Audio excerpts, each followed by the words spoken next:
مركبة فضائية جاهزة للعمل بنزول سوق تركيا. وما في داعي لا تعمل غرفة مسبح ولا تجيب حدا يمدلك المسبح ولا حتى محتاج لفلترة المسبح. هذا الموضوع انتهى بالتكنولوجيا وبعام 2025. هذا اللي انت شايفه قدامك هذا هو كل شيء موجود في غرفة المسبح راح يكون موجود فيه. هذا هو الفيلم، عبارة عن روبوت. الروبوت راح ياخذ تفاصيل المسبح ويمشي عندك حتى يسحب كل شيء موجود بالمسبح ويفلتره ويتجمع معنا بهذا القسم.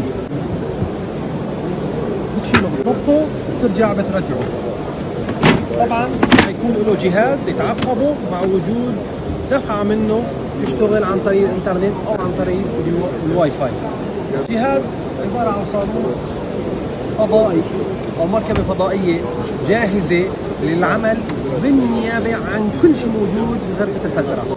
إذا بتحسب تكلفة التمديد والأنابيب والإكسسوارات والصيانة ومتابعة الموضوع تجهيز الغرفة، راح تشوف هذا الجهاز جدا تكلفته ما تتجاوز 20% من السعر الحقيقي والفعلي للتكلفة اللي أنت عم بتحطها. بالأخير عم تشتغل موضوع الديجيتال.